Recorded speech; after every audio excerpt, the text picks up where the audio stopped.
have voted over and over to stop it. And the depressing irony of this, on this particular subject, among all others, is that the most pro-shutdown Democrats actually represent the most active duty service members back home, whom they have taken hostage in this insidious political game. And I want to give you a couple of examples, and this is the actual statistic of the 10 states with the largest military populations.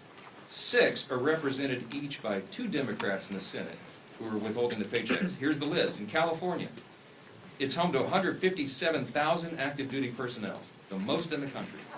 Those stationed at Fort Hunter Liggett and Camp Pendleton and Edwards Air Force Base and Vandenberg Space Force Base and others will all miss a paycheck at the end of the month if Democrat obstruction continues. Now, this is worthy of note. Both California senators, Adam Schiff and Alex Padilla, are gleeful about this government shutdown. They agree with Chuck Schumer when he said very candidly just a few days ago, every day of the shutdown gets better for us. Who's the us? He's talking about Democrats. He thinks this is assisting their party and giving him political cover so he doesn't attract a Marxist challenger in his next Senate re-elect. That's what this is about. So he thinks the government shutdown is allowing him to show a fight against President Trump and Republicans, and he is happy about that. And so are Adam Schiff and Alex Padilla, while service members are going without paychecks. Virginia. Virginia is home to 119,000 active duty personnel. It is the second most in the country.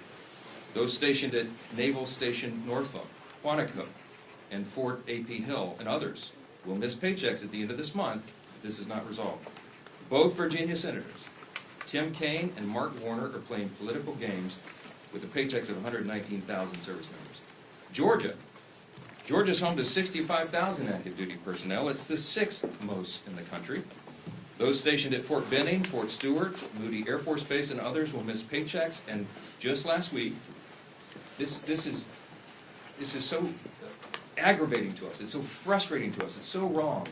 We saw service members waiting hours in lines wrapped around the block at Georgia food pantries. And meanwhile, you've got both Georgia senators, John Ossoff and Raphael Warnock, have now voted 8 times against paying those heroes. In Washington, the state of Washington is home to 57,000 active duty personnel. It is the 7th most in the country. And those stationed at Fairchild Air Force Base and Naval Base Kitsap, Joint Base Lewis McChord, and others will miss paychecks. Both Washington senators, Patty Murray and Maria Cantwell, have repeatedly voted against pay for service members in the Evergreen State. Hawaii. Hawaii is home to 43,000 active duty personnel. It is the 8th most in the country. Those stationed at Joint Base Pearl Harbor Hickam, the Schofield Barracks, and others will miss paychecks. And both Hawaii senators, Mazie Hirono and Brian Schatz, have voted against paying soldiers stationed in Hawaii, and by the way, many of them are thousands of miles away from their families. Colorado is home to 35,000 active duty personnel, the 10th most in the country. And those stationed at Fort Carson, Buckley's Space Force Base, Peterson's Space Force Base, and others will miss paychecks. And you guessed it, both Democrat senators are from Colorado, John Hickenlooper, and Michael Bennett, have voted against paying those troops in their state. And I just want to mention New York. It gets honorable mention. It isn't in the top 10. But the Empire State is home to 17,000 active duty personnel, the 17th most in the country. Those stationed at Fort Drum and Fort Hamilton and others will miss paychecks. And sadly, both New York senators, Kirsten Gillibrand and the architect of the shutdown himself, Chuck Schumer, can barely hide their delight that the government is closed and troops are not being paid. I will just say this. There's something that should be remembered by everyone. Democrats say that even missed paychecks for U.S. troops won't be enough to end the shutdown. The Democrats, who we just demonstrated, represent thousands and thousands of the most heroic men and women on the earth, refuse to put their unserious partisan demands to the side and pay the troops. And here are the indisputable facts of this shutdown. Republicans want to pay the troops, and we have shown that with our actions and our votes now 9 times. The Democrats want to use them as hostages to extort $1.5 trillion in new, unserious partisan spending that we just won't go along with. We won't sell out the long-term security and future of the United States so that Chuck Schumer can prevent a primary challenge from his left wing. We will not be a part of that nonsense. And until Schumer and the left wing of his party are satisfied enough that the pain this shutdown has caused has reached a limit that they're satisfied with, then Republicans are going to stand here every single day. We're going to continue to deliver the simple facts directly to the American people. And today we brought in some of our House Republican leaders who represent many of these military districts and they're being so deeply and adversely affected by the Democrats' senseless games. And the first up that I'm delighted to introduce is the chairman of our Main Street caucus in the House Republican Conference, and that is Congressman Mike Flo. I'll tell you what, the House Republican Main Street caucus couldn't be more proud of the leadership that we've elected to lead the House of Representatives. We stand united with this team that's remained in Washington to do God's work as we work our way through a very difficult shutdown. Speaking of Main Street, let's talk about what this means. I represent Offutt Air Force Base in Bellevue, Nebraska. We have over 10,000 airmen there. What do? We are in charge of deploying the nuclear triad. Think about that. It's very important work. And today, we have 2,300 of our civilian employees furloughed. We're holding diaper drives. The food pantry is getting stocked with more food. There's uncertainty on that base. The men and women who go to work every day to keep us safe, to provide that strategic deterrent on what could be the world's worst day, don't need this stress. We don't need this stress, especially to satisfy the political future of a New York Senate leader.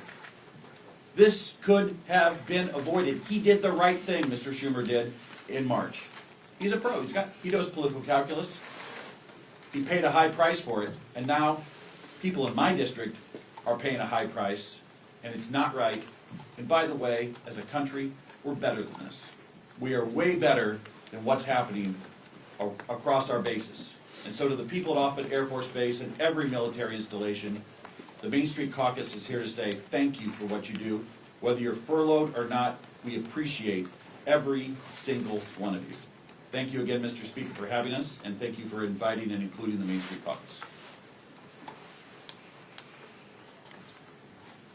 Well, I'm not going to introduce each of them. I'll ask them to do that themselves, but I do want to introduce the vice chair of the Main Street Caucus, and that is Congresswoman Laurel Lee, of the state of Florida.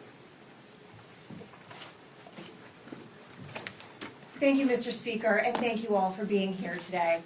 We are here today because the American people deserve to know the truth about why our government is shut down. The reality is simple. This shutdown was entirely preventable. It's happening because Democrats have refused to work with Republicans on our responsible, common sense funding measure. House Republicans did our work. We passed a straightforward extension of funding to keep the government open while ensuring our troops, our Border Patrol agents, and all essential services are fully supported. But at every turn, Senate Democrats have instead chosen obstruction and delay. They voted again and again to stop temporary funding that would have kept the government open. Again and again, they put partisanship ahead of the needs of the American people. And it's hardworking American families that are paying the price. In my district, we see these impacts firsthand. At MacDill Air Force Base, there are thousands of brave men and women in uniform. Many have young families in our schools and spouses who work on base and in our communities. In addition, some of our very best neighbors work as civilian technicians and managers at MacDill and keep critical services, not just for our community, but for our country, operate. These are the people who will feel the strain of this shutdown and Washington's dysfunction the most. The service members, the civilian workforce who serves alongside them, and the federal workers and their families. They are now left to worry about their bills, about groceries, about paychecks, all because of political games by Senate Democrats. They deserve better than this. They deserve leadership that puts our country ahead of politics. House Republicans have already voted to ensure our service members receive their pay, and we will not allow America's heroes to suffer because of this political brinksmanship. Thanks to President Trump's leadership, the Pentagon identified funding to make sure that our troops are paid this month, even in the face of this needless shutdown. This is not about politics, it is about priorities. Our priority is the American people. We want to secure our border, to strengthen our military, to restore fiscal sanity to Washington, and ensure that every taxpayer dollar is spent wisely. Senate Democrats have made their priorities clear. They're more interested in protecting wasteful spending and expanding benefits for illegal immigrants than they are in protecting our service members and our hardworking American families. That is unacceptable. To the men and women at MacDill Air Force Base and the families across Florida's 15th Congressional District, and to every American feeling the uncertainty of this shutdown, know this: we are fighting for you. We are fighting to reopen government responsibly, to ensure stability for your families, and to get this country back on track. It's time for Democrats to stop the political games, to stop holding our troops and our federal workers hostage to their agenda, and to join us in putting the American people first. Thank you. And now we have our colleague, Representative Lalota. Good morning, everybody. Fully funding our military is the most important thing our Congress can do. And 15 days into this shutdown, it's time for Chuck Schumer to do what's right and show a fraction of the courage and selflessness our troops display every day. Before I came to Congress, I was a Navy man. I deployed overseas 3 times alongside some of the most selfless and brave Americans our nation has to offer. These men and women serve their nation in hot engine rooms, overseas, on dangerous aircraft carrier decks conducting night flight operations, and on island chains ensuring they didn't become a safe haven for terrorists. The sailors I served with risked everything: time away from home, injury to themselves, and even their own lives in defense of our great nation. And I think that kind of courage demands some sort of selflessness as well from our nation's leaders too. Thankfully, President Trump showed the boldness and decisiveness to ensure that our troops got paid, and they didn't miss today's paycheck. That's welcome news for our families who serve our great country, who frankly we don't pay enough as it is. But true pay is just one piece of the puzzle. A prolonged government shutdown endangers America's national security, halting contracts, furloughing half of the Defense Department's civilian workforce, and disrupting intelligence and operations. It weakens our ability to compete with China, Russia, North Korea, and our other adversaries. It delays training, it delays deployments and housing support, and reduces overall readiness. Like Chuck Schumer, I'm a New Yorker, and I'll say this plainly. The next generation of New York Democrats are socialists, like AOC and Zohran Mamdani, and they're dragging their party towards socialism. They want open borders, they want taxpayer-funded health care for illegal immigrants, and they want government-run grocery stores. Just look at the race right now for New York City mayor. Now I know that socialism doesn't come naturally to Chuck Schumer. It was said before that just back in March, he supported the same clean CR that we're asking him to support today. Back in March, he had a backbone, Chuck Schumer. He stood up to his party's radical base and said he would put the nation before his own political interests. And he took a lot of flack for doing so. And that's why he's changed his course. But we're here today to call on him to do better and to put the country before his own political job. And we're asking that he put the hundreds of thousands of federal workers that rely on a continuing resolution, we're asking him to support that. And we're asking him to put the millions of Americans before his own political future. We New Yorkers, we pride ourselves on being tough. So I'm asking Chuck Schumer to be tough and to stand up to his own party's base. Stand up to AOC and Mamdani. Be brave like our troops. And do your job and reopen our government. I want to introduce my good friend, also a military veteran, an Air Force, don't hold the Air Force part against him, an Air Force colonel who's doing a hell of a job fighting for his constituents in Iowa, my friend Zach. Jake, thanks, brothers. Whenever you can get the Navy and the Air Force on the same target, we're moving in the right direction. Friends, here's the reality right now. This government shutdown does not have to happen. We have a reality before us where 1.5 million troops, both those active duty and those in the Guard and Reserve, are on pins and needles where they're going to be able to feed their family marching forward. I am so proud to be standing with fellow patriots up here, many of them who have served. I'm one of those members who have served not only in combat, but continue to serve in my reserve capacity now. I've already committed my drill this weekend, and speaking with frontline members who are serving in uniform, our brothers and sisters, the sons and daughters of families who have sacrificed to have their child be in the military. They all have the same question. Why is this happening, and what is the mission to be able to stop it? Well, let's be very clear. The House of Representatives has executed its portion of the mission. Fully pay our federal government. The majority of the House, the majority of the Senate, the majority of the American people want this. But the reality is, there's a handful of individuals in the Senate who have put a stop to it. And this is where I agree with one of my colleagues. We don't govern by temper tantrum, he said. We'd be hurting millions of Americans, and we'd be treating them as leverage. That was Chuck Schumer in 2018. Another colleague said, this is irresponsible. No, it's reckless. My other colleague, Nancy Pelosi, but that was in 2013. A fellow colleague said, it's not normal to hold 800,000 workers, or in this case, over 1 million military members and their paychecks hostage. That was from AOC in 2019. Team, we've heard about the first-hand impacts to individuals. And it goes beyond just America, but what's happening right in our own districts as we look at this. Today, 15,000 National Guardsmen from Iowa were in danger of not being able to decide whether to put a down payment on a new car or being able to put food in the refrigerator. 2,000 of those members are right now deployed on the front lines in U.S. CENTCOM in Iraq. And even more of their families are wondering not only will they be safe, but will they be able to take care of their kiddos back home. So I called them up. And I said, hey, First Class Chase Holmes is a sergeant with our Iowa National Guard. He's currently preparing operations to be able to defend the country overseas. But because of the shutdown, critical joint training between his team and NATO was canceled. We spoke with an Iowa Guardsman and chaplain for the 224th Combat Engineers Battalion, Caleb Whiting. He is leading part of the 1,800 Guardsmen currently deployed to the northern part of Iraq right now. And he told me plainly, we're working, but we don't know if we'll get paid.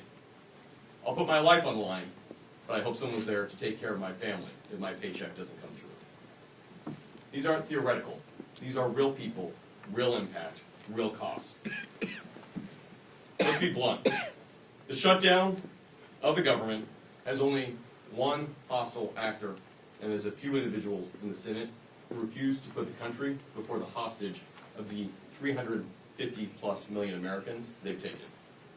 It's unacceptable, and that is why I am grateful that while President Trump is helping lead peace in the Middle East with the men and women who are on the front lines providing it, we have folks at home who need to do the same job and stand up for this country first. Thank you to my colleagues, but most importantly, thank you to all our federal workers, and God bless our troops. With that, I'm thrilled to introduce our leader, the man who's been on the front line of this himself, Mr. Scalise. Thanks, sir. Thank you, Zach, and thank all of my colleagues who you just heard from, many of whom served our nation bravely in our nation's military. I want to say thank you to the over 1 million men and women in uniform who continue to serve right now. Despite the uncertainty, that uncertainty that does not need to exist. And why? Because Chuck Schumer is more afraid of the radical leftists in his own party than he is concerned about making sure that those families don't have to wonder about whether or not they're going to be able to put food on the table. Their families, while they're overseas, many of them, are going to be able to put food on the table during this Schumer shutdown. And keep in mind, over 1/3 of all men and women who serve in uniform right now, over 1/3 of them live paycheck to paycheck. That means when Chuck Schumer is voting to deny them pay, many of them will not be able to make their rent payment or their mortgage payment. Many of them will not be able to make their car note payment. And the stress that that adds to their lives unnecessarily should not happen, did not need to happen. This House came together. I'm so proud of the men and women I serve with in Congress, here in the House, where we did our job. Weeks ago, we sent a bill over to the Senate. That doesn't resolve all of our differences. People often say, gee whiz, why can't Washington just get together? You know, which side's going to win this thing? It's not about which side wins. It's about stopping the American people from being the losers in Chuck Schumer's fight while we go negotiate our differences. We have big differences we need to negotiate, and the clean CR that we passed over the Senate does not resolve those differences. It just gives us some more time to have that negotiation. And by the way, that clock is getting sooner every day. November 21st is not extending every day that Chuck Schumer continues this charade that he's playing with the lives of millions of American families. That date is going to get closer every day, where we're not going to have as much time to negotiate our differences. And how big are those differences? Just look at the wish list, the hostage list that Chuck Schumer filed weeks ago, his demands that he said have to be met before he'll even open up the government again. $1.5 trillion in new unrelated spending Chuck Schumer demanded, including, yes, eliminating all the verifications so that illegals will get taxpayer-funded health care. That's in Chuck Schumer's bill. Chuck Schumer guts the $50 billion rural hospital fund to give taxpayer-funded health benefits to illegals in his hostage demands. That's not going to happen. And so when are we going to have a rational conversation? When are Democrats going to actually become serious in this discussion, where they say, let's open up the government and start talking about our differences, about how we're going to get this country back on track? And in contrast, again, just look at what happened yesterday. Some of us were at the White House at just an amazingly emotional ceremony where President Trump posthumously, unfortunately, issued the Medal of Freedom to Charlie Kirk. And his incredibly brave widow, Erica, was there to receive it on his behalf and gave another emotionally powerful speech. And this comes on the heels of President Trump returning from the Middle East, where he was in Israel, he was in Egypt, working with other world leaders to establish historic Middle East peace. President Trump's been doing all those things, and in the middle of doing all of those things, he had to go find time to figure out creatively a way to pay our troops, even though Chuck Schumer wants to defund our troops. Yes, the party, the Democrats, that were for and continue to be for defunding our police now want to defund our military troops by not paying them, by not opening up the government. And the votes are clear. Nobody has to wonder which side is for shutting down the government, which side is for trying to deny troops their pay. We had yet another vote, the 8th time on the Senate floor. Yesterday, while we were at the White House, the Senate was having that vote on whether or not to open up the government, and you saw Democrats continued, led by Chuck Schumer, to shut down the government and deny troop pay. It's embarrassing. It's not just unserious, it's having devastating consequences on millions of Americans around this country, and it doesn't need to happen. We shouldn't have to wait until the Hate America rally this weekend, or whatever it is that's driving Chuck Schumer to keep this going on, this damage that's being inflicted, so that he thinks it's going good for him, while it causes damage, real harm to millions of American families, including our service men and women who are so bravely risking their lives for these great freedoms that we enjoy. We're going to continue to fight for freedom. We're going to continue fighting to open this government and do our jobs. And the whip of our conference is my friend, Tom Emmer.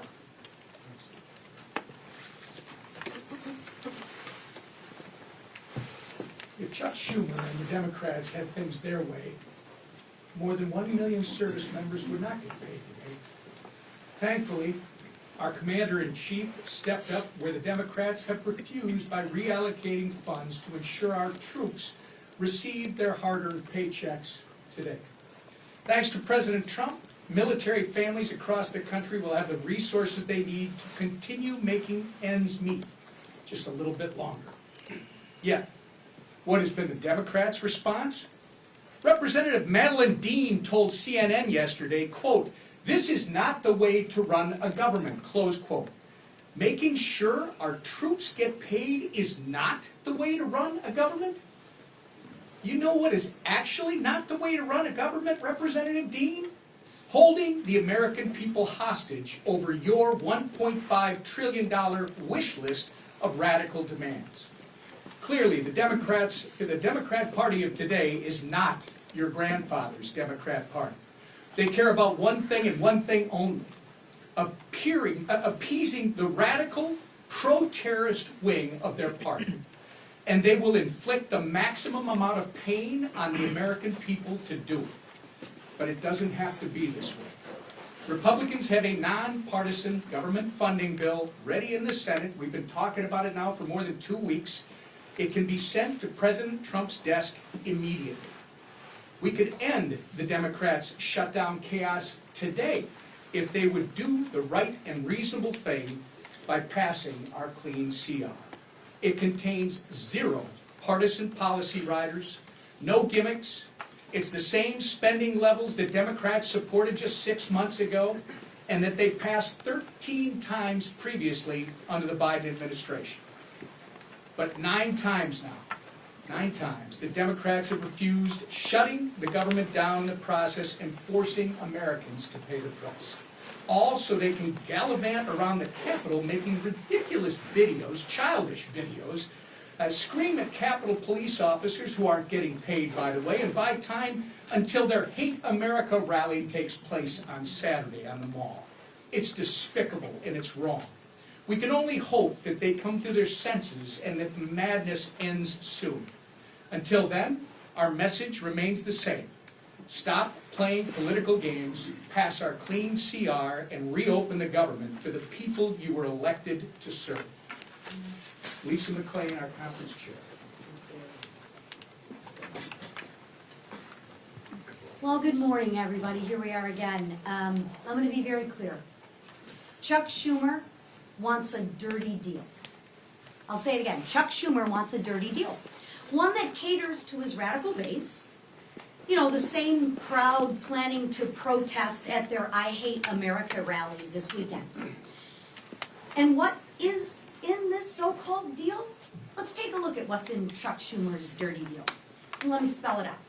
It adds $1.5 trillion to our national debt. $1.5 trillion. It hands out health care to illegal immigrants. That's not a talking point, that's a fact. It guts the most historic investment Congress has ever made in rural health care.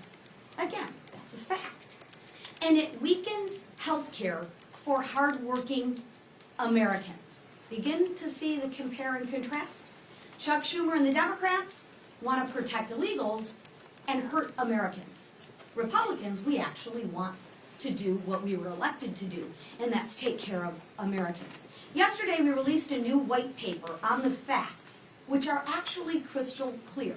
So we don't need to do political stunts and storm the speaker's office, and we just have the facts on our side. And notice, when you can't beat us on the facts, you have to go to emotion. And you have to go to political stumps, and that's exactly what the Democrats are doing. First, the Democrats' proposal eliminates a cornerstone investment in rural health care, putting hospitals and small-time clinics deeper in financial debt. That's a $50 billion cut to rural America. Second, states like California have played games with federal tax dollars to give benefits to, you guessed it, not Americans, that's right, illegals. Republicans actually closed that loophole, saving taxpayers $190 billion. Again, note the compare and contrast. The Democrat bill would reopen that loophole, and don't let them deny it. Make them own their votes. Make them own their stance.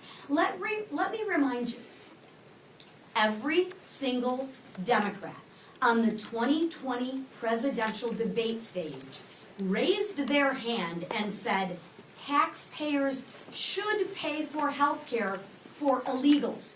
Every single Democrat. So why are they denying it now? because they know it's not popular with Americans, right? They are on the record wanting health care for illegals.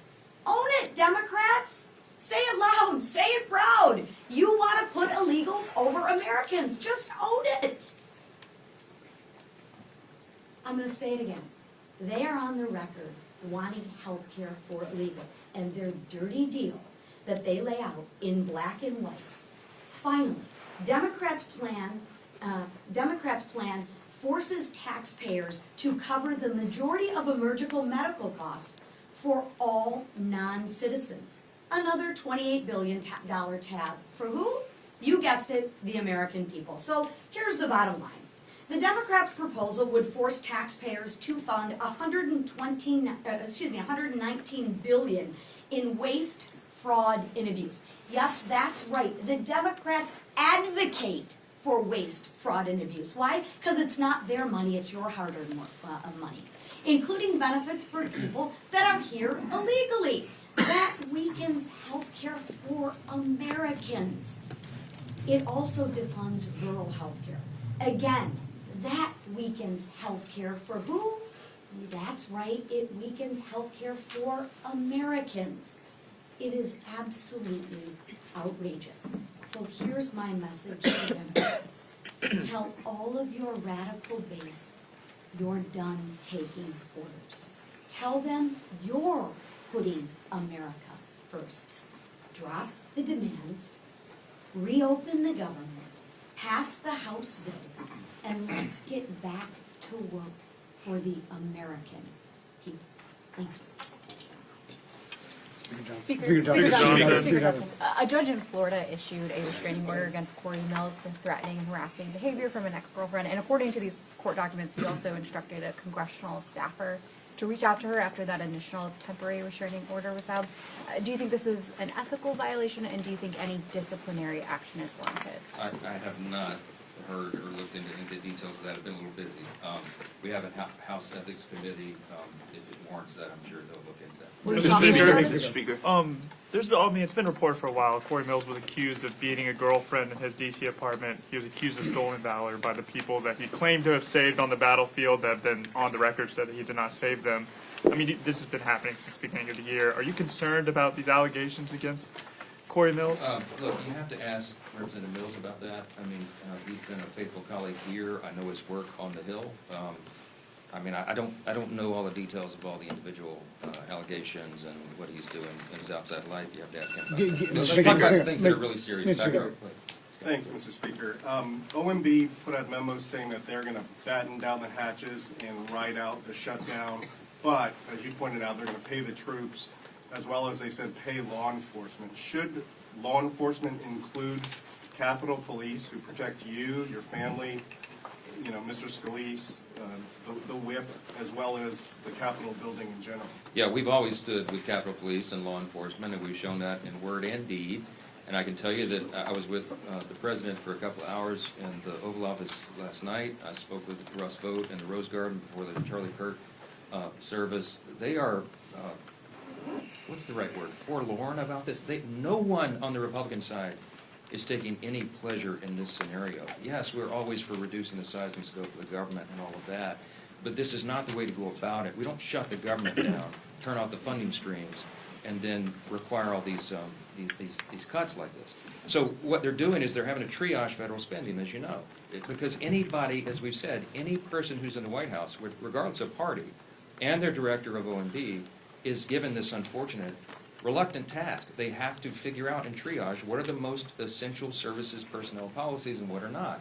They're going to look at that through a partisan lens, but when they look through it through that lens, I mean, we're looking at it right now as conservative Republicans, the White House, that's who serves in the White House right now. If Joe Biden or Kamala Harris or a Democrat were there, they would look at it with a totally different set of lenses. But I can tell you that when we look at that, we prioritize troops and law enforcement, absolutely. So if there is a mechanism to do that, they will find it, and they will fund it. The reason, the way they were able to get the troops paid for this paycheck, and as I said, this is not an enduring solution because we will run out of the funds, but there were some unspent funds in effectively R&D accounts in defense.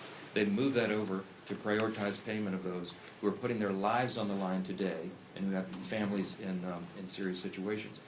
That money will be replaced, as has been explained by the White House, after the funding gets going again. If we can find a similar mechanism to take care of Capitol Police, of course, they'll do that, but that's in a separate branch. So, Mr. Speaker, yes, sir. Mr. Speaker, this is day 15 of the shutdown now, and Leader Scalise just kind of addressed this, that the 7-week bill that you guys passed before, you guys have already lost 2 weeks of that.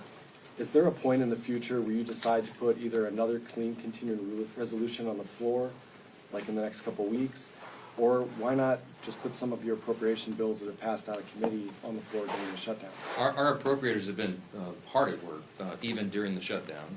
They had, remember in the House, we passed all 12 separate appropriations bills through committee, 3 off the floors. There's 9 left. They've been working to put those together and prepare them for action. And whether or not they're all collected here in D.C. or they're working individually at home as a group, you know, we have lots of means of communication right now. So the appropriators are working not just among colleagues in the chamber, but chamber to chamber. So it's a bipartisan discussion that's been going on. As I mentioned several days back, I even spoke myself with Patty Murray, who's the lead on appropriations in the Senate, Democrat side. So that work has been going on. With regard to the timeline of the CR, it would do us no good to pass yet another CR out of the House because it will meet the same fate. Chuck Schumer and the Senate Democrats want to close the government down. They are gleeful about this. They are happy the troops are suffering all this pain, apparently, because they've just voted now 9 times collectively. Democrats in Congress have voted 9 times to block the pay of troops and Capitol Police and all the federal employees, and by extension all the civilian contractors and everybody else. So we would just be going through an exercise in political futility to pass another CR. It is ironic that the 7 weeks on the clean CR that we passed, September 19th, was a date that was determined by Republicans and Democrats in the House. The appropriators determined together that that should be the length of the CR, and they stipulated together that it should be clean. The Democrats at the time said, please don't put any Republican priorities on that so that we can all do this in good faith. And we didn't. We put a clean CR, and still they voted no. Why? Because their leadership, Hakeem Jeffries and Chuck Schumer, told them they had to. So I think appropriators want to get back to work. I know every House Republican does, but we've got to get the lights turned back on, and Chuck Schumer and the Democrats need to vote to do that so we can get back to regular legislative session. Yes, ma'am. Last question. Thank you. Just to follow up, though. So the Senate is actually trying to advance some appropriations bills. Are you saying that if your appropriators get some bills ready for the floor, you'll bring them back, bring the chamber back, even if the CR isn't passed? Leader Thune is trying to advance the defense approach bill today. We'll see how that turns out. My suspicion is the Democrats are going to play their same political games and stop that cold. I hope I'm surprised by that. But we'll see. We're on a 48-hour return notice for House Republicans and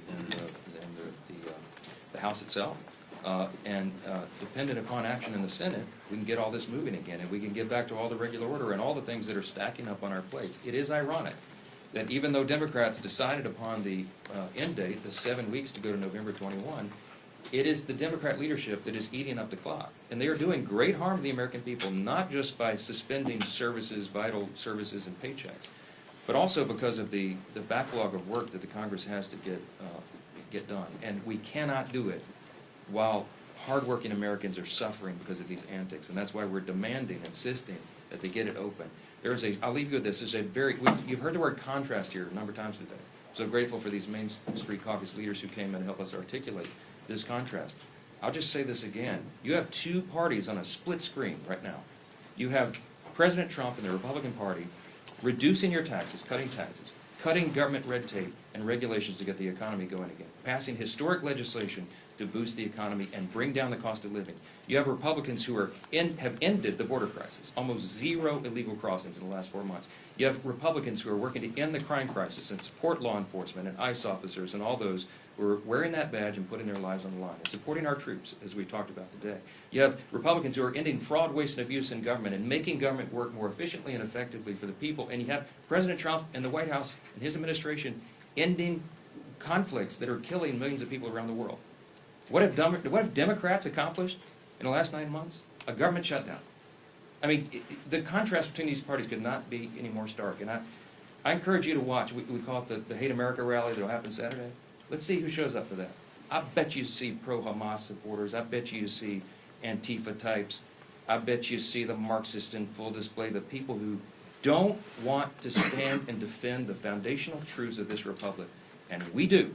And that's what we're here doing every single day. And we'll continue to come in every morning and tell the American people the plain and simple facts. Because the facts are going to win the day here. The American people are not stupid. They see what's going on, and they know who's to blame. Thanks for being here this morning.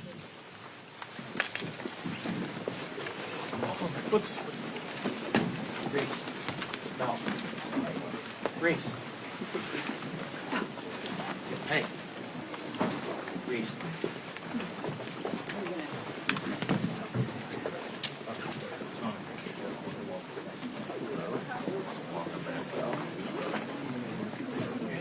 no, we do. Read the yeah.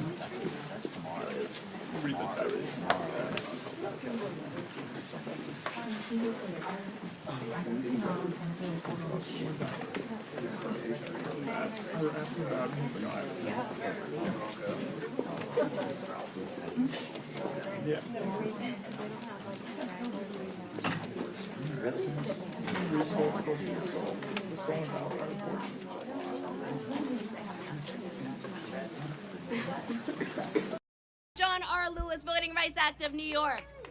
We will continue to fight for language access at the ballots, at the polls, because this is an issue that's especially critical for immigrant communities. The promise of the Voting Rights Act is far from being realized. And if Section 2 is weakened, the effects will be felt for generations to come.